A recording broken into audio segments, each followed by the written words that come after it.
Rahoo. Yoo-hoo! What is happening, people? I hope we're all keeping good. Welcome to the Patriot Game podcast. As always, joined by the Pierce fella over in Edinburgh. What is happening, my man? All good? Not bad at all. Just the excitement for Sunday starting to kick in. How about you? All good, man. How many nervous shades have you had? Once again, a bit like the cup game. Not the nerves haven't been that bad, but I'm actually trying to force myself to be nervous because I've convinced myself that me not being nervous is why we lost the last time. So, oh mate, that was just we're talking about like not having no nerves and stuff. This week's completely different. I think with the game on Sunday, it was just like the nerves before that game. Fuck me, it's like Ross County away. We made that into like a Champions League final, but no, it was just good to get the win, wasn't it? Before the game, you were thinking like this is the only one you could really see them slipping up. It was like because they needed 3 wins to win the league. And if we got a win on Sunday, just gone. You thought like we'll find 2 wins from the other 4 somewhere along the way. So it was just get that. I mean, we scored early, and you thought like we're just going to go on and kill this game, and we should have. But then, classic Celtic, they just started to make us like wait and work for it. It's always a way, mate. It's always a way. We were saying before in the group chat about how we wanted to see Giakoumakis starting. And then when we seen the team name, sent that into the group chat, and we were like, oh, fuck. Shit, what are we hanging? Because Kyogo didn't look too fresh against the previous game. So it was sort of reminiscent of Hatari when he played against St. Johnson. We were saying the same thing. We were like, oh, fuck. Jesus, he's starting. And then he's proved everyone wrong. Kyogo was absolutely unreal. Missed a couple of good chances, but his movement is just frightening. Him and Maeda, honestly, I cannot wait the next season just to see those two get into a season fresh and just to see what they can do. Like, nah, definitely. Like, just I think everyone I've spoke to has said it. Oh, welcome, amigo. Welcome. Just a 45 minutes late tonight, my man. Yeah. I apologise. I was out for a scran with the missus and the wee man because I'm away. I literally completely forgot about it. I do apologise. This is how professional we are, though. It's so high on my to-do list. I literally forgot about it. But what's happening? Priorities, mama. Ross can't be away. we're talking about Dingwall. We're just talking about Kyogo's movement. Unbelievable. Yeah, I think everyone was saying it. Like, everyone I've spoke to, the goal, the header, that was Henrik stuff. That hang in the air, like it was just incredible. And the way, like, what's the word? Like position the goal. It was like something you see from Henrik 20 years ago. It was genius. It was unreal. But I'll be critical of him, right? For as good as his goal was, and he won us the game. The problem I had was he missed so many sitters. Like, see, on Sunday we need to bury them. Like, you need to murder them. That one where the ricocheted with it, whose shot was it? Can't mind anyway. There was a shot for sort of the 18-yard line. I think it was maybe Turnbull or someone, and it deflected back, and he's got the whole goal to pick for.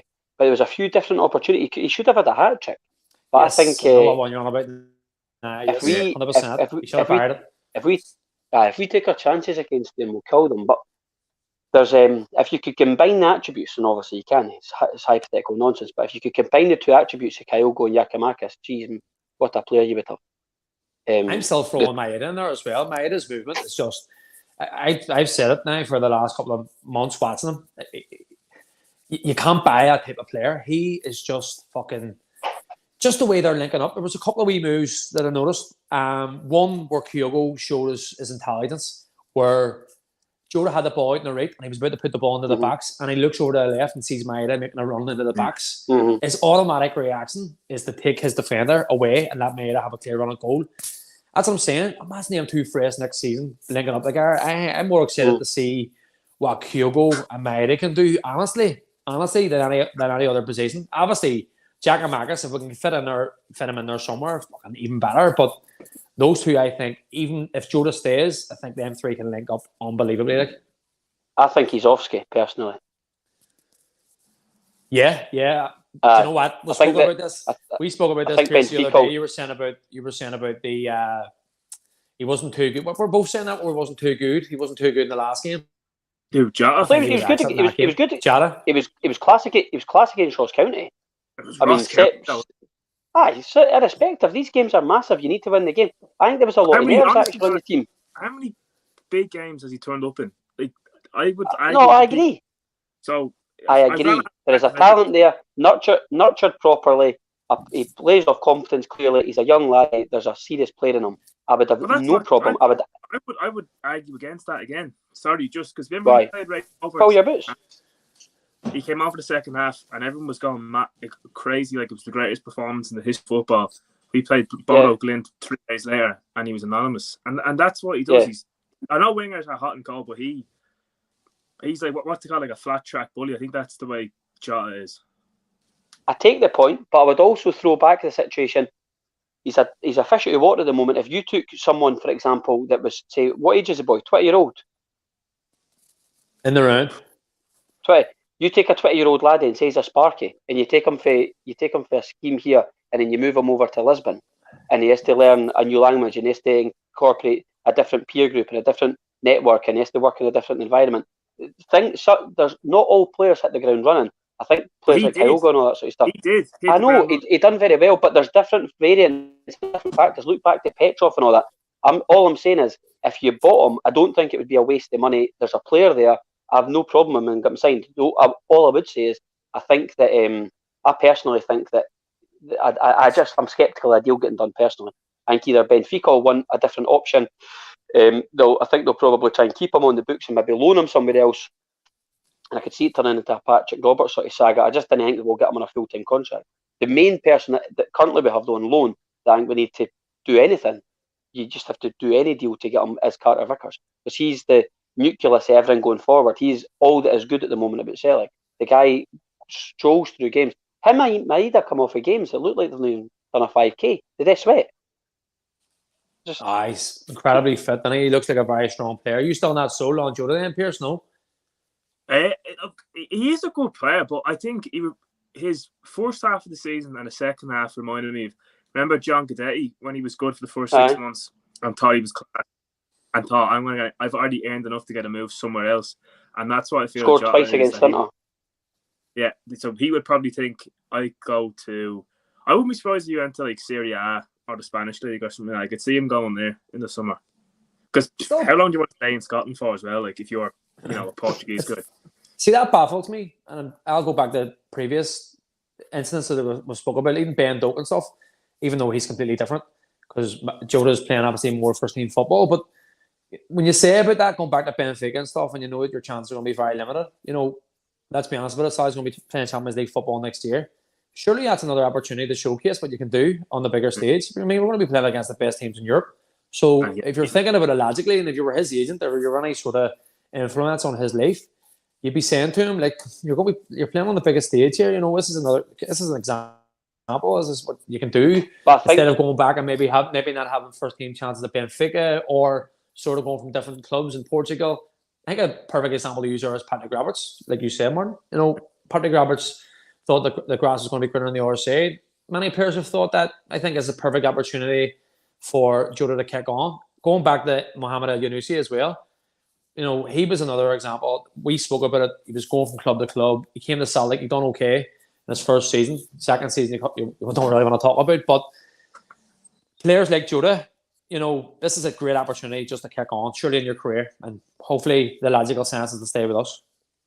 I agree with everything you just said there. I think the difference between someone like Jota and Carter Vickers is that Carter Vickers, I think, it's more in his hands because he's very conscious that he's surplus the requirement at Spurs.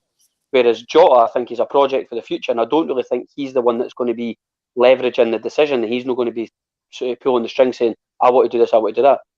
If you were him, like what you just said, put yourself in the shop window. If he doesn't want to stay in Scotland for that long, go and play against the best, and if he can turn up and actually do the business in Europe, he'll get a move wherever he wants. I don't see like a world beater in him. I don't see like a world-class player.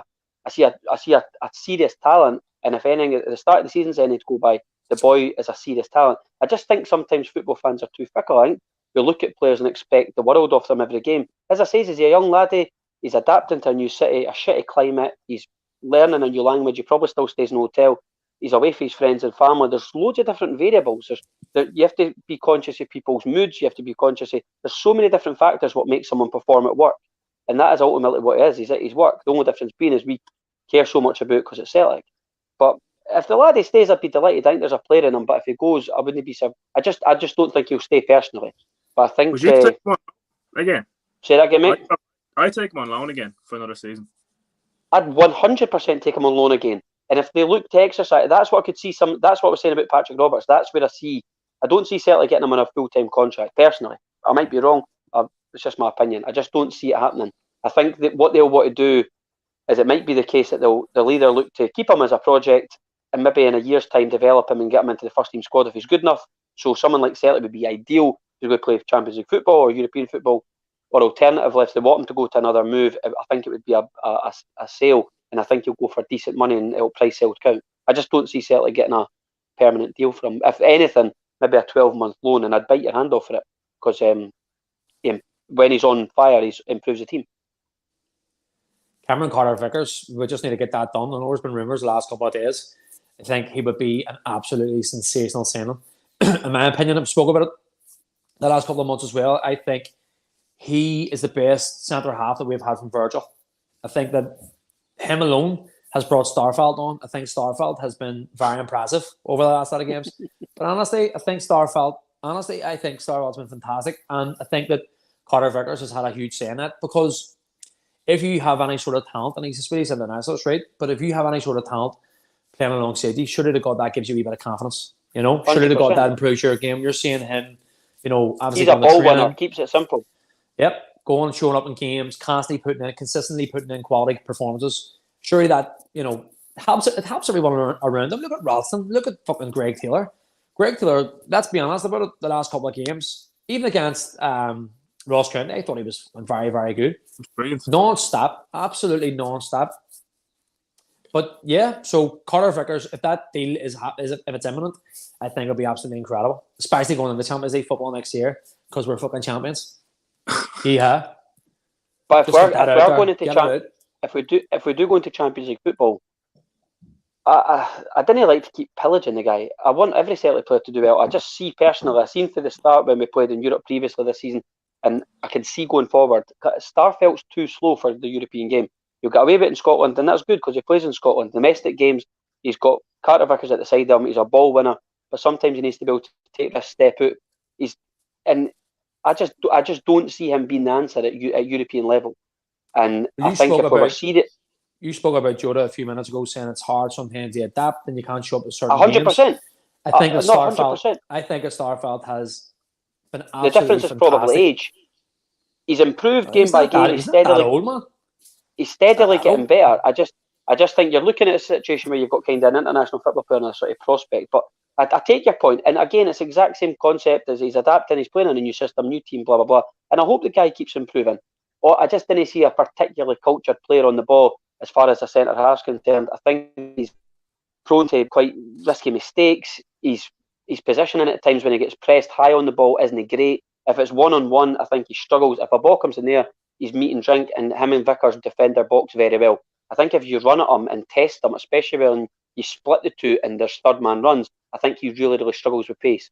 So when you're playing in Europe and you've got two really rapid wing backs and they're coming inside and the centre mid is really pressing him, I think he'll struggle. And he has done. That's been evidenced this season. Bodo Glimt was a prime example of that. But I think if we were being serious in Europe, we still need a centre half out with Carter-Vickers, and we still need a left back. And I take the point about Taylor. Again, I want the laddie to do well. I just don't think he's the answer going forward. I don't think he's good enough. No, I don't. He done well against Ross County. He did. I was sitting watching the game with you. I thought he'd done well against Ross County. I just think he's got serious limitations in his game, but the limitations he does have, he's utilised. He's worked his best. He's doing really well in the system, and unfortunately, he's pretty much an only left back option now. But we need another left back. We need someone that would mimic a Juranovic on the other side, because there's a disbalance in the team. You can't get by players, and I don't think in Europe he is the answer, especially if you want to play with inverted fullbacks. But he's just not the answer. Personally, I don't, at that level, I think he'll get torn apart. Talking about this season, I think that the likes of Greg Taylor, the likes of Juranovic, the likes of Anthony Ralston deserve enormous praise, because without your Ralston's fullbacks, been the most improved player. Yeah, definitely. But even with that being said, the way Ans is playing football, you need your fullbacks to perform optimally. If they don't buy into that system, very sharpish, the whole thing goes to fucking shit. I mean, the chances that we take, we go back on previous podcast episodes and we spoke about different things like, you know, what way he was going to play, the pressure that he was going to be under. The position that we're in right now, and we can talk about players until we're doing the face where deserve to play for Celtic or be starting for Celtic going forward or whatever.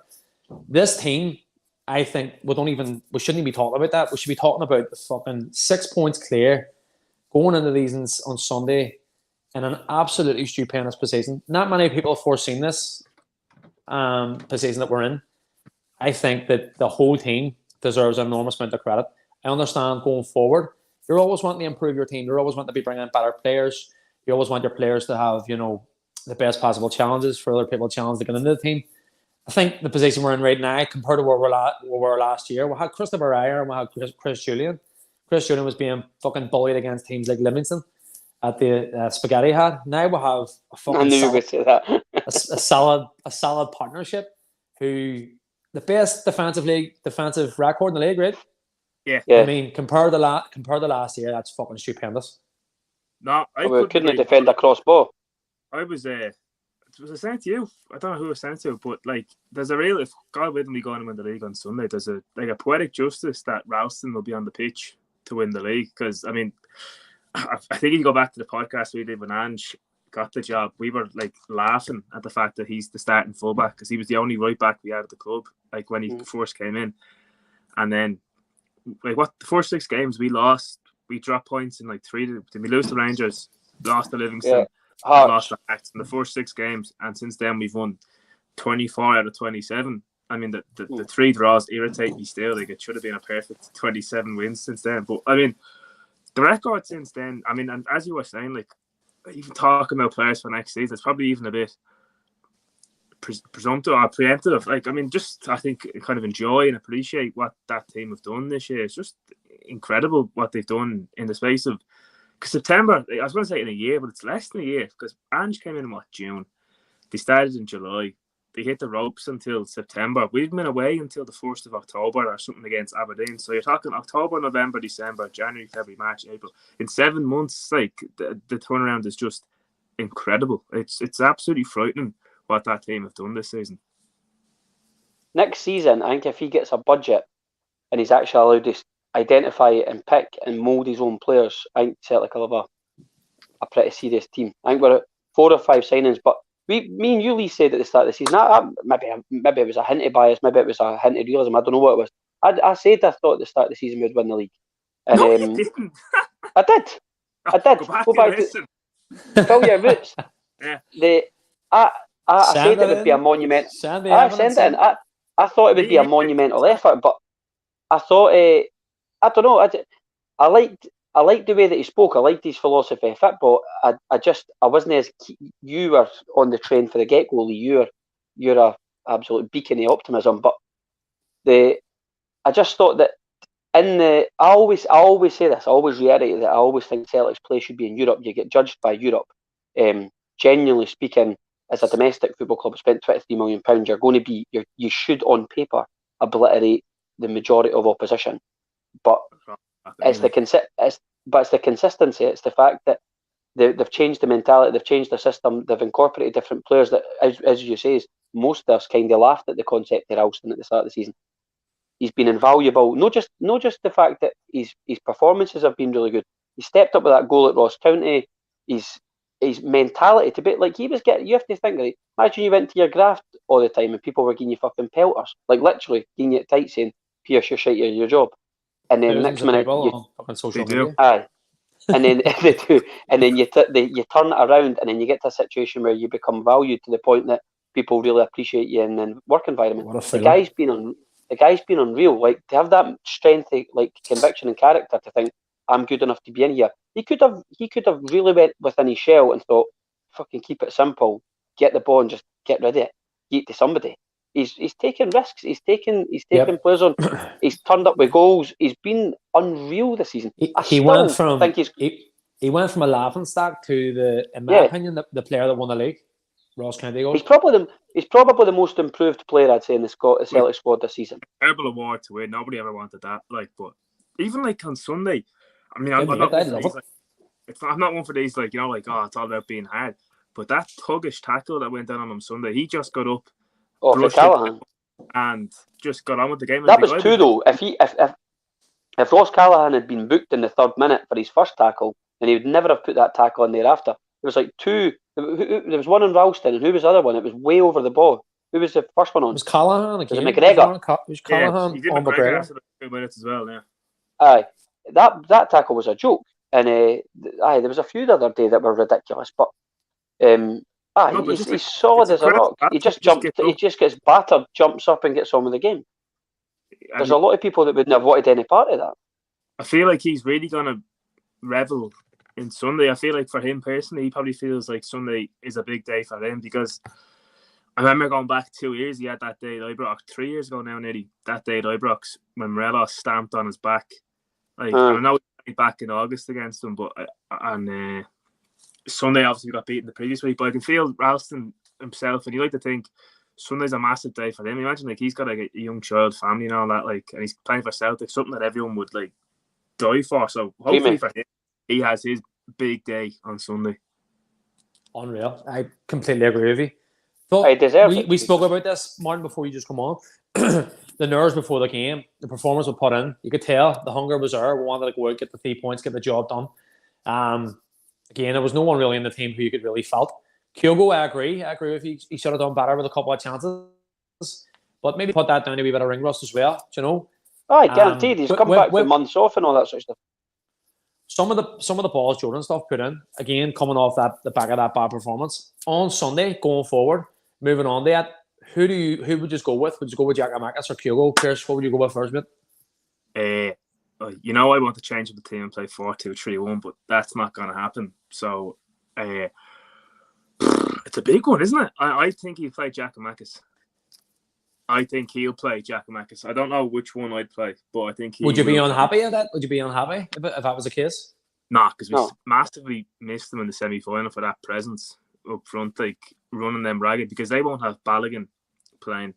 They don't have Hollander, so they'll probably have to move Bassi in to centre half, who you'd imagine you'd imagine Giakoumakis will just bully him. Yeah, he was poor, wasn't he? In that game in February, at centre half, he was pathetic. To be fair, he played a lot better than the left. I completely agree, Martin. What would you go with yourself, mate? Giakoumakis or Kyogo? Kyogo. Yeah, different game, right? Different sort of. Aye. Yeah. Just think big pitch, stretch them, and especially in the situation where they're two centre halves, I think they'll be fucked. They'll be fatigued after Thursday as well. And I think Celtic will exploit that massively. I'm being serious. I'd never mention that word fatigue again. No, fuck. I see them getting beat by a few. And it's a totally different ball game than Hampden as well. I don't know why. I think tactically we were at it. I mean, Carter Vicker scores that one that hits the bar and it's game over. But we never played well. We got what we deserved on the day, and I just don't see. I repeated that. I think the players will be switched on. League game, they know what's at stake. Celtic win, they win the league. So it's an early title party, and I didn't see anything going wrong actually come Sunday. I think they're going to be fucked after Thursday. I think the tie will be all but gone from them. I think at 10 o'clock on Thursday night, and I think Celtic will put the final nail in the coffin of their season, and will hopefully Hearts beat them. But I think as far as the game's concerned on Sunday, I just think his intelligence. Like, you could bring Giakoumakis on, and as you just said now, like of late, like if maybe a couple of years ago, if we had a striker that was out, like say Edwards, you'd be a bit scunnered. Like if you heard like Ayeti's starting or something, like, you'd be absolutely devastated. That doesn't exist with me now. If Kyogo wasn't playing and Giakoumakis was starting, I'd say happy days. The two of them are class, but I just think Kyogo gives you that different dimension when you've got a left back essentially playing centre defence. Positionally, he's not going to be as touch tight. I think you drag him, pull the pockets, and then you've got runs. I'd play Calmac further forward, and then when you've got Maeda and Jota bursting in behind, I just see if we play similar to the way that we played at Celtic Park the time when we beat them 3-0, we need to really pen the fullbacks and then let them out. And I just see they runs all the time, just split them. They like one will always try and step out. Kyogo's movement's unreal, and we'll certainly make chances, irrespective of who we play up front, because the amount of chances we create out wide. But I just think Kyogo gives you a different dimension. His movement's unreal. His understanding of the game, the way he leads the line. I don't think he's actually an out-and-out striker, but I think he's but I think his movement terrifies defences, and he'll run them ragged. He'll take them into places they didn't want to go. He'll pick up pockets. He'll drag players out, and players can then flood in behind. I think Celtic will cause him a lot of bother, and the league will be won on Sunday. Even that goal, even as I was going to get to your Pierce, even the goal he got disallowed, his movement in behind the Ross County. That was a goal. Yeah. It's a close one, wasn't it? VAR after January next year, will be able to help us out. We had one brother beaten to be checking that out at the fucking Orange Lodge. Hopefully, I know. It doesn't get us an offset. Coming live from Lodge 226 here in Kilwinning. I will go with Kyogo. No goal. I will go with Kyogo.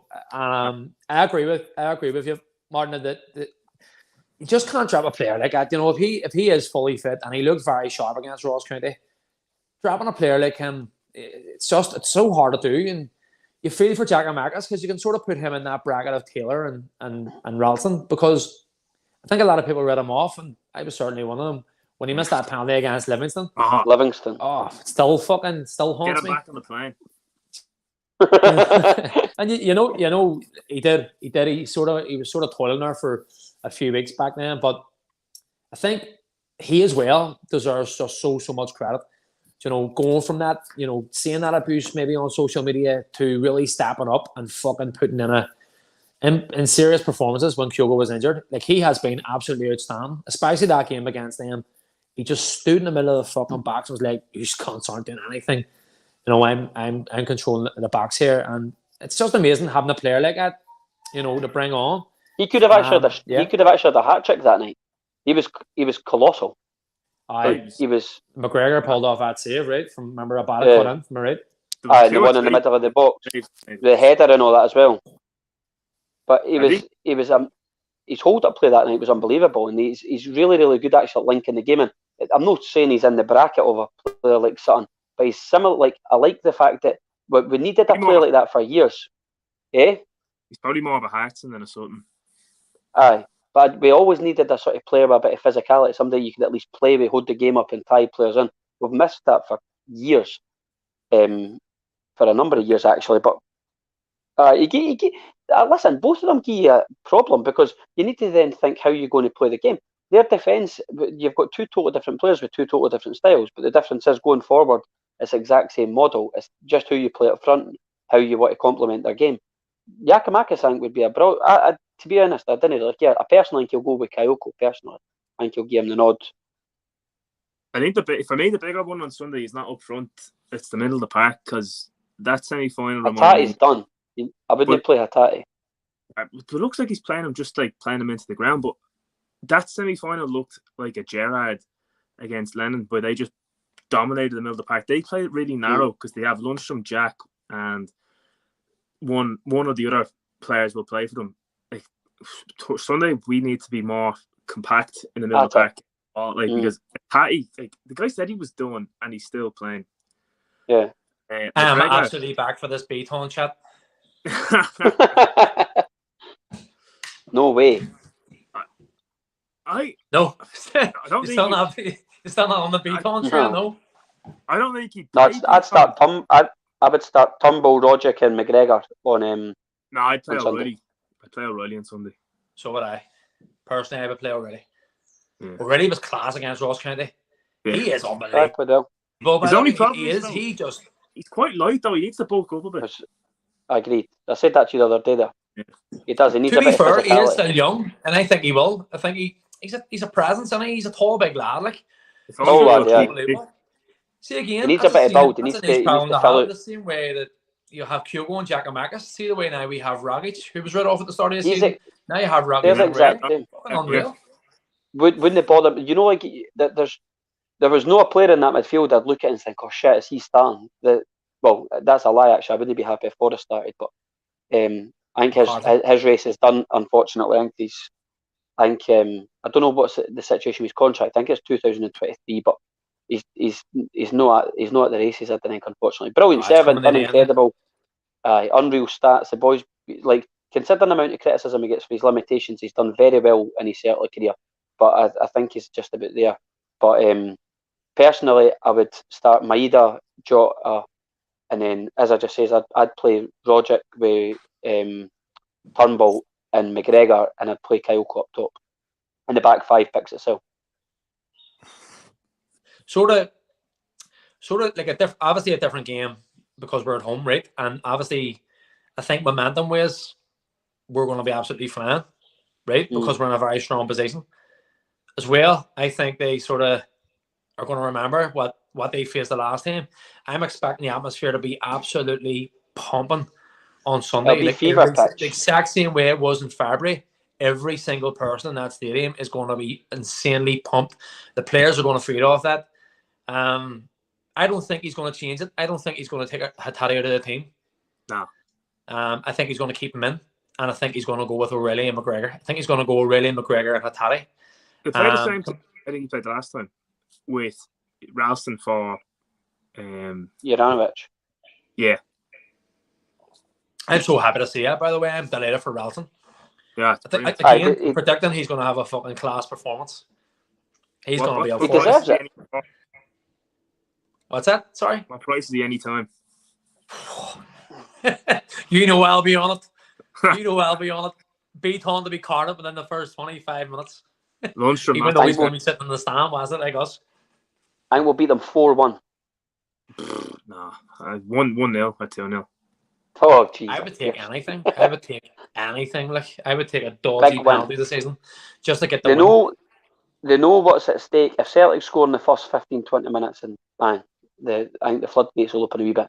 But the problem being is that I seen a wee bit of nerves actually on the team the other day there. For some of the players, I just thought they weren't maybe as sharp as they've been. I think maybe because it's coming to the business end, they just want the job done. But they know what's at stake. They know that if they get goal 9 ahead in the goal difference, the league's finished. So, I see Celtic putting on a show, and I just think that I think the Huns will capitulate. I think they'll crack. They didn't do well with the pressure. We have a vociferous stadium. You're dealing with a situation where it's 99% Celtic. It's just going to overwhelm them. I just think they get battered. Plus, you have to factor in they've got no target man. They're without a striker. They're struggling with their defence. They're playing on Thursday night. I just think Celtic will pump them.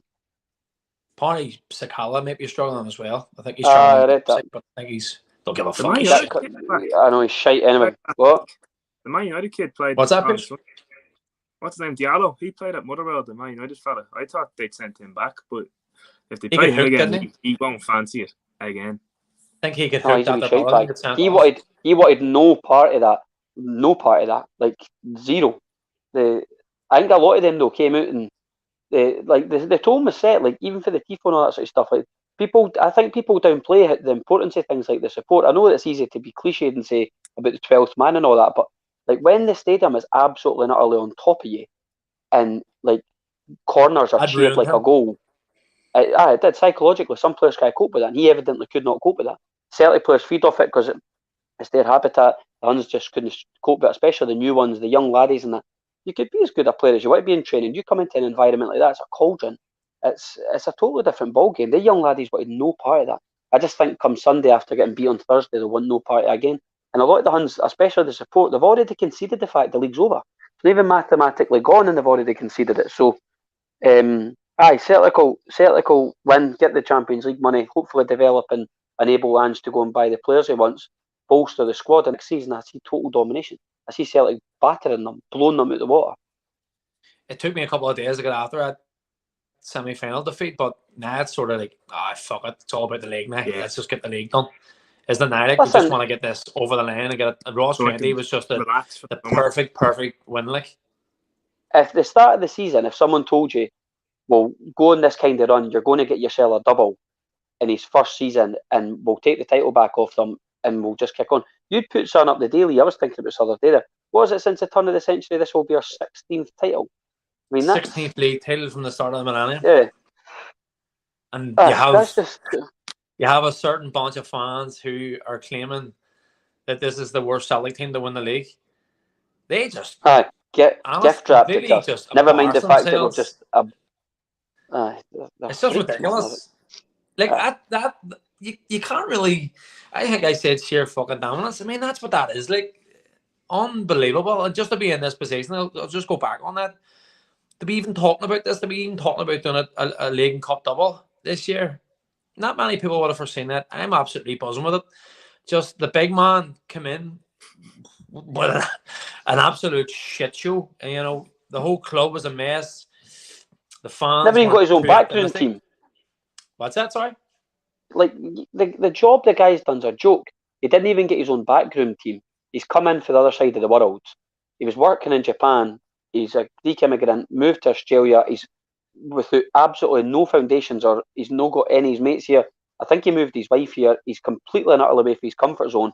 He's come to a different place where the media totally and utterly berated the man, assassinated his character before he'd done as much as one training session. He's been tortured and ridiculed by the press, who's handled incredibly all year. He's done the business, turned the team around, and implemented his own philosophy, got them to buy into it, improved the players' fitness, improved their professionalism, taken us to the verge of winning the league, all within one season. When I think if you look at all the players that came in, I would say he probably identified and bought, or certainly brought in, I would say 4 or 5. There's some of them that he didn't even bring in himself. And when you start to give the guy time, clearly what he wants is to ascertain more control in the club. And if you give him the run in the football, I think Celtic will improve. But you need to give him what he needs. He needs all the apparatus around him. And I think he'll turn Celtic into a serious team. Next season's when he'll be judged properly, because we need to try and have a wee crack at Europe. All this talk about Ansley just get me horny. Getting very hot up in this gaff. He's everything. He's absolutely everything. I've never loved. Like he oozes class. You know, like when you watch his interviews and you just listen to him.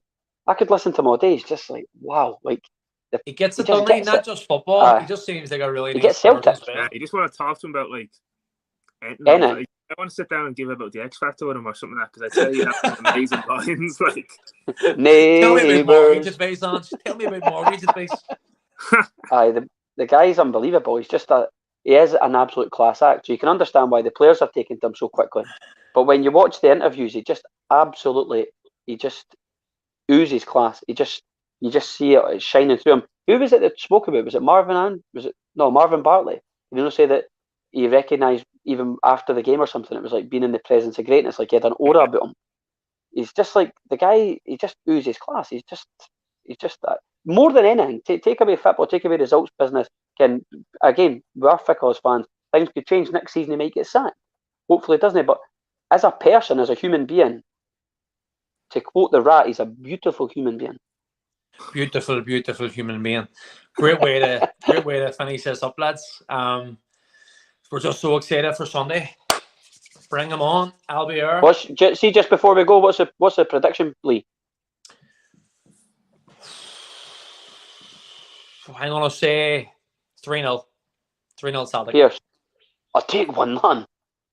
Well, obviously you take 1-0 there. 2-1. They can reverse the semi-final. 4-1 Celtic. I like it, lads. Absolute pleasure as always. Kenny, thanks for your contribution tonight, mate. This is amazing. Kenny is the main man, by the way. Kenny is always on here, commenting away. Fair play, my man. Means a lot. But lads, pleasure as always. I no doubt I'll talk to you in the group chat in about 35 seconds. Talking about my incredible hurling. Peace. My tan. All the best, lads. Cheers.